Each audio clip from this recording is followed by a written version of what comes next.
Greetings, folks. Daniel Wickwire here, and welcome back to Kaiju Movie Review.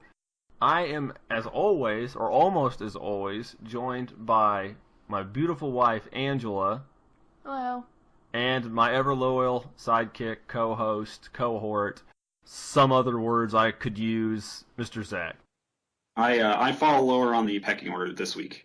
You do. Anytime she's here, dude, you're instantly rung below. Sorry, bro. It's just how it goes. And if there's a guest and she's on here, you're really scraping the bottom.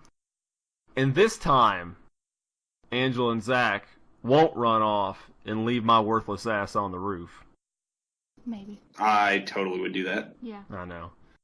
Yeah, well, guess what, String Bean? We could left your worthless ass on the roof. I wish you had, Fearless Leader. Yeah, love it. Anyway, Zach, what kaiju news do you have for us this week? This is something that might interest people because it's kind of tied in with some stuff I've talked about in the past.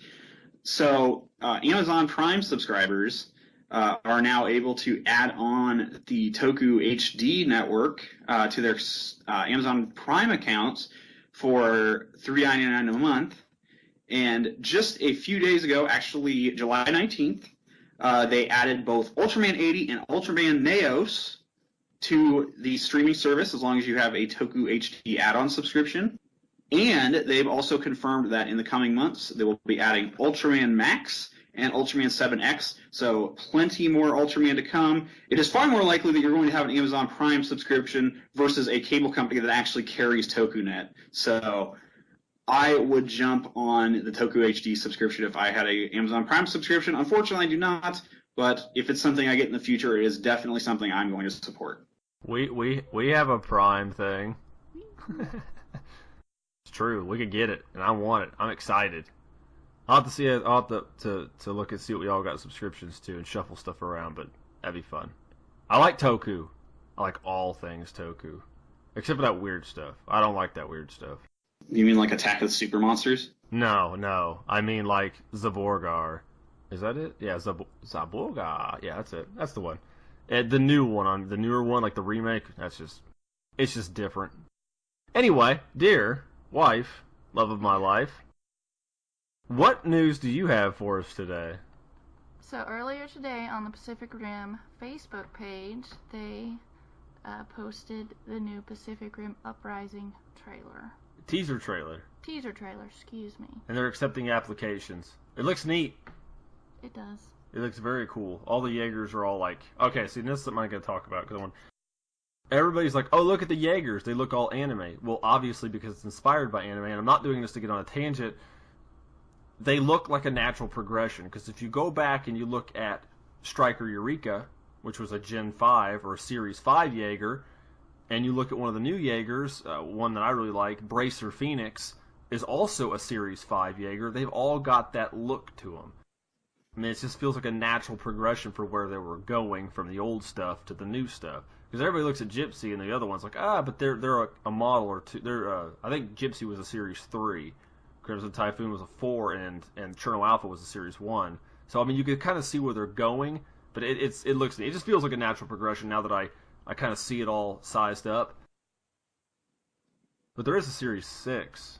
Another thing important to remember is that the people working on this movie are nerds. Oh no, it's great, dude. Well, there's more than one Series 6, but they're it looks awesome. Well, we'll put a link in the description, and we posted on the Facebook and Twitter account at some point. So if you hadn't seen it, definitely go check it out.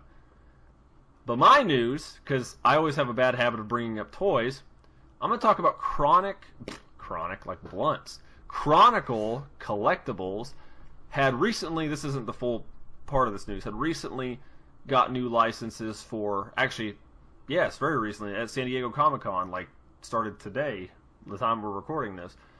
It announced licenses for Godzilla and Kong Skull Island, and they do kind of higher-end collectibles, busts, and so on and so forth, but they also announced 2 new Jurassic Park 25th anniversary figures. It's a 1/20th scale Indominus Rex, which is in a pretty neat pose, and it looks very pretty, and a 1/5 scale T-Rex. So you're talking about a figure that's roughly about 3 feet high. No prices have been announced, no release dates, nothing like that. But you can imagine a figure that's about 3 feet high and has some of the detail you can see. We'll put, like I said, links in the description. It's likely going to be insanely expensive. I'm not saying they're showcase quality, showcase collectibles, which are, again, very expensive as well. But it's one of those kind of collectibles, like a higher echelon. You know, you're going to pay out some money. Highly detailed, anyways. I know. I really need to rub my eyes on it. Like, not digitally, like physically, to know. You know what I'm saying? Like, you can see something in a picture, but it never does it justice. Yeah, because you can never capture all the detail. Till you're ocularly touching it. Well, if you want to put your eyes on it, okay. Whatever. Yeah, Dan, just rub your eyeballs on the screen. That'll... That's not the same. You got to do it in person. You just got to be careful for the spikes. Yeah, there are a lot of spikes on Indominus. Anyway, today we'll be talking about this wondrous movie called Tremors. Yay. That was released in January 19th, 1990 in the United States, and I didn't look up anywhere else, but it is an awesome movie that my wife picked for us to watch this week. It has a runtime of 96 minutes. It was directed by Ron Underwood. It's actually the first movie he directed, and he went on to direct the remake of Mighty Joe Young, did quite a few episodes on Grey's Anatomy, which is not a good show at all. My wife loves it. And he did go on to do a few episodes of Agents of S.H.I.E.L.D., for those of you that are still watching that show. It was produced and written by Brent Maddock and S.S. Wilson. It was also produced by Gail Ann Hurd, and also written by Ron Underwood, the director. So he helped with it. You know, they tossed it around. It was a small production, so they had to multitask. People had to fill multiple positions, so on and so forth. It is, of course, starring Kevin Bacon. He was in everything. Kevin Bacon is not in everything, but he's in a lot of stuff. I like Kevin Bacon. He was in Hollow Man. He was in X-Men First Class. He's a good actor. I think he was. No. Yes. Why do you gotta suggest those weird movies that nobody actually likes? You're gonna get a lot of flack for that one. He was in the first Friday the 13th. He died in that. Spoiler alert. Just like Johnny Depp. Johnny Depp he died in the first Nightmare on Elm Street. So there you go. Oh yeah, that's right. I was backwards there. No, it's okay. It's all good though. Sorry, horror aficionados. You're gonna be lynched. Zach will no longer be alive after this episode. And then he's of course one of the main characters. Really, the two main protagonists. And then of course you have Fred Ward, who plays Earl, which is Valentine's cohort, sidekick, because I can't talk today. Mentor sort of figure. Michael Gross plays Bert. And Reba McEntire plays Heather. Yes, the Reba McEntire that sings, for folks that aren't our age and weren't around country music at some point in their life, or didn't watch, was it the Reba show on CW? Yeah, Reba. That was a thing, yes. I will admit, I do not like country. I don't listen to it. I do when I was younger, when I was stupid and manipulated into it. No offense to people that like country, I just don't. There's some country that's good. Don't give it too much credit. People might. Angela's right. I know. However, it's mostly older stuff, but yeah, I'm not going to get on a tirade about modern music. I agree. It's not all horrible. I like some older stuff. Why you got to be like that? Anyway, I actually did love Reba. I actually thought the show was hilarious. It was great. I didn't go out of my way to watch it, but if it was on, I thought it was great. But anyway, we open with our two main characters, Valentine and Earl, both odd jobbers who scrape a living together near a small town, very small town, called Perfection, Nevada. While running around the valley, they come across Rhonda, who is a college student studying seismology in the valley. The handymen get fed up with their work, pack up their belongings, and head to Bixby, which is about the next town over, for a better life. Turning down a month's worth of work, free food, and beer. On the way out, they stumble upon several members of the community that have died or have been killed. Fearing a serial killer, the pair returns to town to warn the citizens. Realizing the phone lines are down, Valentine and Earl offer to drive for help, only to find dead construction workers and the only road out of town blocked. They quickly return to town, not realizing they have part of a large worm-like monster attached to the rear axle of their... I'm not reading of their J-series truck. I'm going to hit you. Do it. Read. You have to. We have to be this specific. No, you If you don't say it, I'm going to say it after you finish the damn line. I will cover your mouth. That's hard. I have to put my interest in here. I will tape your mouth shut, and me and Zach will finish it. Yeah, exactly. I'm gonna kick all of you out. I'm just gonna do the show by myself from now on. I'm just gonna talk to myself. I'll be like other people on the radio, make up fictional characters and talk to themselves. They quickly return to town, not realizing they have part of a large worm-like monster attached to the rear axle of their truck. Having no other way, the duo saddles up some horses to take an alternate route. Continuing with the current chain of events, their horses are attacked from the ground by the worm monsters, and they are forced to escape on foot. Earl and Valentine take refuge in a concrete drainage channel. The beast collides with the backside of the concrete slab, killing it. Stab. It was a J-Series truck, by the way. You're an asshole. Because everybody needs to know that, right? They do! It's relevant. How many Gladiator J-Series pickups do you see on the road anymore? Who cares? It's a thrift side. Everybody cares. It's a movie. Everybody cares. Like that moth right there. It is intrigued as all get out. That's why it's on the window. No. Everybody hurts. There, Sometimes. go. Sometimes. Rhonda finds the handyman and explains that there are several more creatures left. She explains the worms move underground and can sense vibrations in the ground. With the crew being a good distance from a vehicle, they must traverse a series of boulders to reach Rhonda's pickup and return to town. And that's the end of it. And if you want to know what else happened, you gotta watch the movie. So now that we've concluded that, well, let's talk about the monster and special effects, because there's a lot to say about that, I think. What? You mean you're not going to talk about the J-Series truck? It'll come in time. I'm just waiting for you guys when you don't expect it at all. I'm just going to throw it in there for the people that actually want to know. And my audience is like, thank you, Dan, for delivering that message upon us, because we wanted to know. We didn't know what it was. They didn't know. It's a Gladiator J-Series truck. 1963. Thrift side! Oh my gosh, shut up. Okay, back to special effects and important stuff. So, the monster, the Graboids, as they're dubbed, which is a stupid name. It really is. It's so That's dumb. an awful name. I really, when I saw that they were called Graboids, like, in the movies beyond this, I was like, that is just dumb. Well, they get worse names. Oh, they get worse names. I saw, trust me. I like that. I'm aware. They actually give it, like, a proper scientific name, though, which is actually not bad. It's a... Or is it Grabius oideus? No, it's not. No. It's not from the writers of Sharknado here. We're not just gluing words together. And actually, I don't remember what it was. I'll have to look it up. But it actually was halfway decent. Like, somebody tried to put some effort into it. But they're giant, bulbous worm things with beaks. Beaks of stone. 3. Yeah, it's like multiple... It's like flaps. Yeah, actually, you know what the head of it reminds me of? Like how it's just like a bony structure up front. It kind of reminds me of the plated fish that no longer exist. I can't remember what order that is. The order of fish that are they're bone plate. That bone plate's on the outside. Dunkleosteus is part of that order of fish or group of fish. And yeah, that's just what it reminded me of. I know it's not correct, but they're literally just a big worm. They're a big worm, and they got like denticles, like.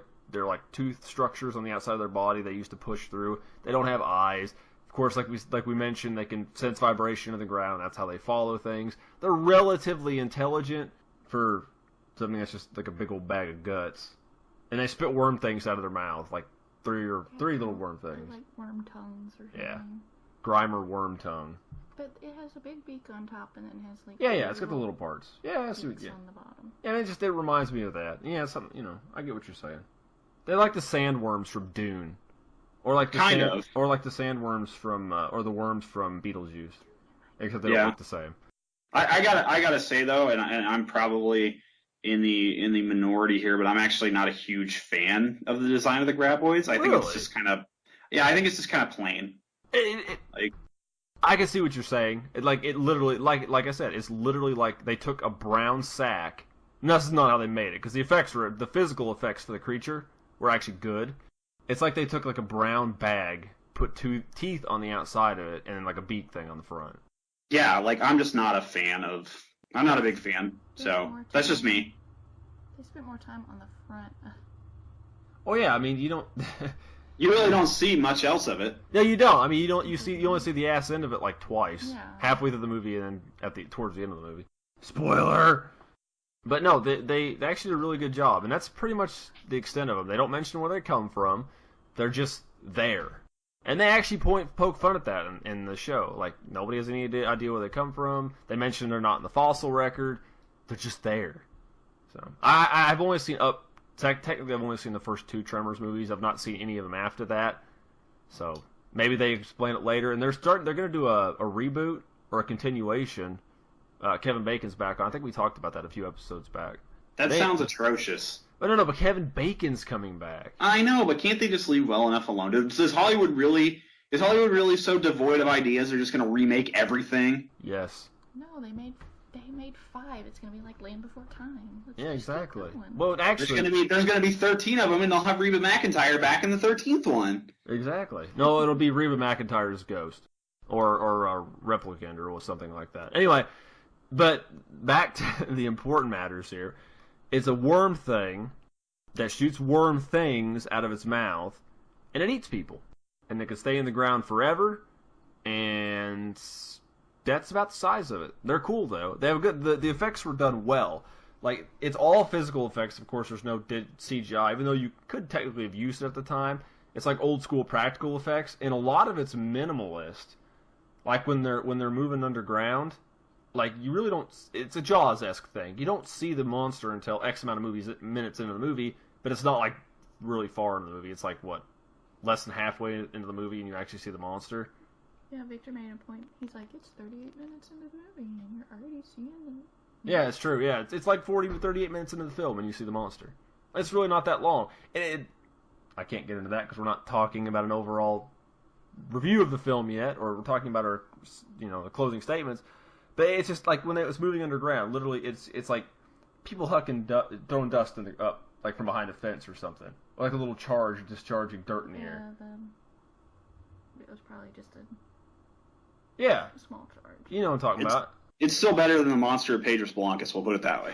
Well, you make it sound like this is terrible. Like they did an amazing job with it. I'm not. I'm just messing because you were talking about the monster popping up 38 minutes in, and I just had to make the Pedro Blancas joke. I'm sorry. I know, you're good. Forget that damn movie. It's neat, and sometimes when it's just moving through the ground, literally it was just guys like covering a line, like a wire in dirt, and pulling it up real quick, and filming it from the right. It's brilliant old school monster making, like replicating tropes and themes from like 50s monster movies, because that's all this really is. It's like a remake of 50s monster movies, but they did it really good on a really small, comparatively small budget. I think it had an $11 million budget, it was 1990. Still wasn't a lot. And the camera low to the ground. Yeah, the camera low to the ground and stuff, that kind of shots. It was good. It was good stuff. But that's it. Like, I think there's maybe 1 or 2 green screen effects, but most of it's like proper, like there's actual props there with the actors in front of the actors, all that stuff. So what'd you find as far as pricing and availability goes on the internet, Zach? Okay, and there's plenty of versions of this movie available. So right now, I'm honestly just going to list the actual Tremors 1. I don't care about I'm not going to include the anthologies here because they do exist. And I'm not going to talk about the television series either because nobody cares. What I found, you're looking the Blu-ray by itself, you're looking at around $10. Might as well at that point just buy the anthology. It's not that much more. The DVD by itself, $3-4. It just kind of depends on, if you want just the first movie and you want nothing else. Because I will, be completely honest, it is far cheaper to get it to buy the sets. You can also get it because I'd like to cover this stuff in the past, like I have in the past. You can get a VHS tape for around $5. That's not bad. Decent. You probably find it at Goodwill for 99 cents. I'm sure there's plenty of them out there. That's very possible. Yeah. You can find it on HD DVD. Yeah. The dead high definition format. You can buy it brand new on HD DVD for $8 on eBay. The pinnacle of high definition video right there. Hey bro, I own I own a bunch of HD DVDs, so don't even start.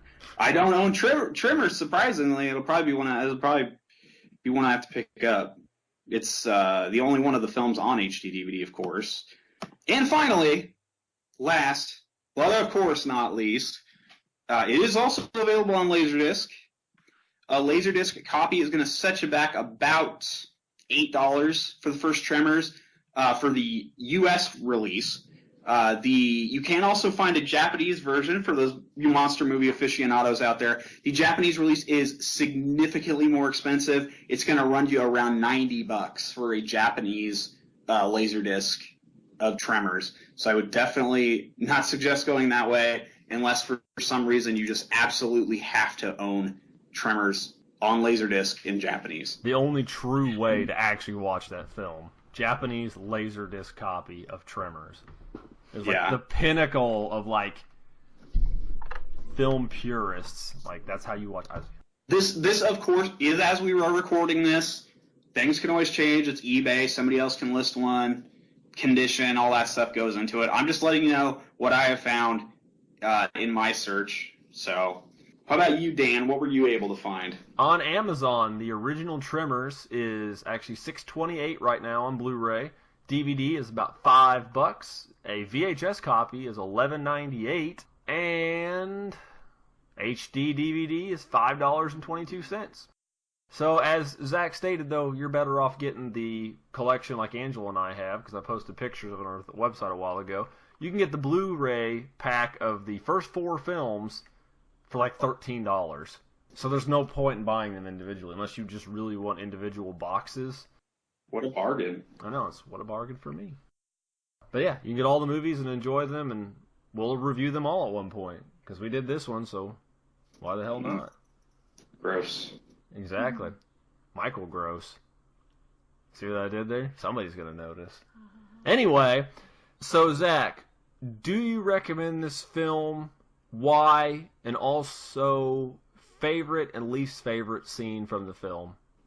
All right. Well, yeah, I'd say the film is definitely worth a watch. It's a fun movie. Like I said, I'm not a huge fan of the monster design, but again, that's just me. I say go find it. It's cheap. It's fun to watch every once in a while. It's not something I'm gonna watch like all that like really regularly, but it's something I could definitely see myself watching every once in a while. As far as a favorite scene, my favorite scene is the scene in the gun room where the graboid bursts in through the wall. That's probably, I think, the most memorable scene in the movie. Honestly, as far as a least favorite scene goes, I really can't think of one off the top of my head. What about you, wife? What was the question again? Tacos or pizza? Tacos. Duh. Well, of course I recommend it, because why wouldn't I? I picked the movie to watch. You could have just forgot. Like, gosh, that movie's actually terrible. I just don't remember. It's good. My memory's not that bad yet. Mine is. Well, we won't get into that. Least favorite scene? I don't know. You don't have to have one. I don't. If you don't have one, you just say you don't have one. I have one. Favorite scene? No. Oh, I remember. When the old couple gets attacked. Oh, you mean when it swallows their LTD wagon? Yeah. Oh, shush. Well, the wagon. Yes, when it swallows their vehicle. And their generator.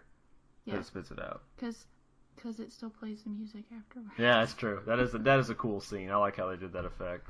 That shot was supposed to be longer. She was supposed to get out the front window and stuff, but they only had one shot at it, and that was just how it fell. Like, oh, this is how it's gonna be, and they ran with it. So kudos to them. But it was also sad. So. Oh yeah, I understand. People get eaten. They get nom nom nom nom nom nom. The horse scene.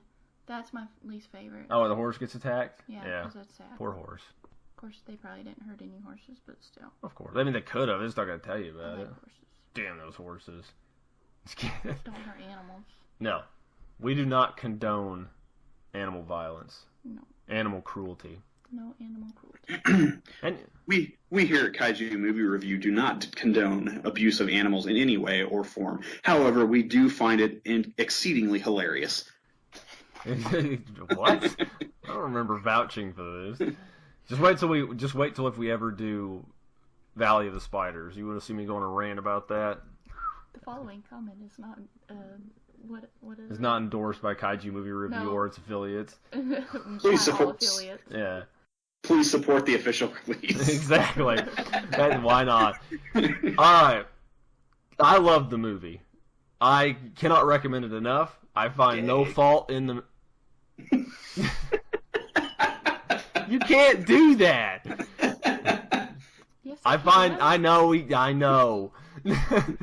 I find no fault in the film. It probably is one, but I love that movie wholeheartedly. I think it's nostalgia, but I love the characters. I love the special effects. I love the monster. I love the writing. It's so funny. There's so many lines you can quote from it. The most importantly is the fact that they drive a 1963 Jeep Gladiator J-Series pickup, thrift side, 4-wheel drive. That is the most important thing to take away from all this. But it's great. It's 100% one of the best American monster movies ever made. One of the best, in my opinion. We'll cover the other ones when we get to that point. Hello, Cat. But, favorite scene is, like Zach said, the gunroom scene. Least favorite, I can't think of a darn thing.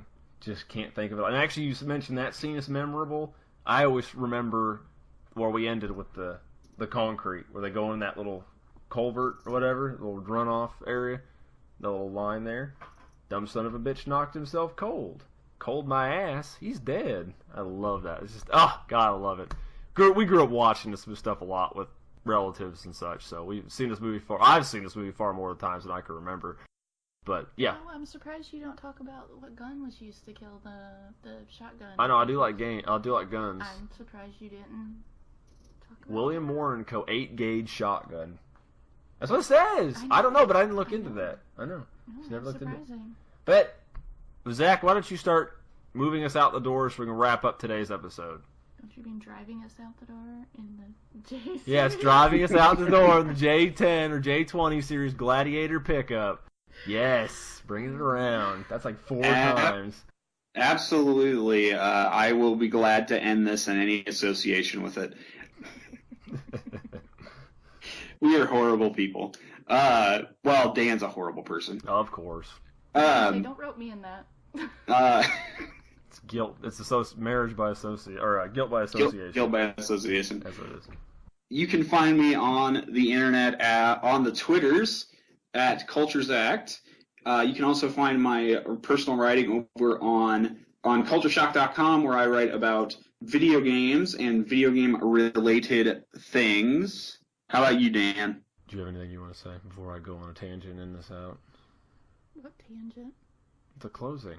Oh, no. I'm on Facebook and Twitter. I'll put links in the description below. But anyway, as always, you can find us every 2 weeks here on Kaiju Movie Review, reviewing some fantastic film, most of them not as good as this. Some of them are, but most not. Because we have standards. Oh, very low. Keep them low, and people don't expect much out of you. Very loose standards. Exactly. Footloose. Yeah. See? Brought it back. Yeah. We're doing our very own version of 6 Degrees of Kevin Bacon in this episode. We are. I love bacon. Even spells it the right way. Yeah, of course, you can find us every 2 weeks here on Kaiju Movie Review. Every week in between that, doing our short-form factual videos called Monster Bites. Just did a really interesting one the week before this video on a few monsters from India. So go check that out if you want to see some really interesting, obscure, giant and not giant monsters. And dudes in ape suits. Of course, I'll put all the important links in the description below to Zach's Twitter, my wife's, myself's, KMR, Facebook page, anything we mentioned earlier, like trailer for Pacific Rim Uprising, the teaser, the Chronicle Collectibles website, and all the information on their new Jurassic Park 25th anniversary figures, and so on and so forth. And we do appreciate every one of you guys tuning in every week. We appreciate the comments. We like to reply to your comments. We like the feedback. Let us know what you like, what you don't like. That's what we're here for. Why don't you let everybody know what we're going to be watching in 2 weeks, Mr. Zach? Absolutely. You can join us on the next edition of Kaiju Movie Review, releasing on August 8th. It will be our first episode for the month of August, where we will be covering the Valley of Gwangi. And before we close up today, I'd also like to mention that as of the time of this recording, which is on July 20th, tomorrow will be our wonderful host, Dan's birthday. So if you want to wish him a belated happy birthday down in the comments, feel free to do that. For Dan and Angela, I am Zach. We appreciate you, as always, joining us for Kaiju Movie Review, and we will see you on the next episode.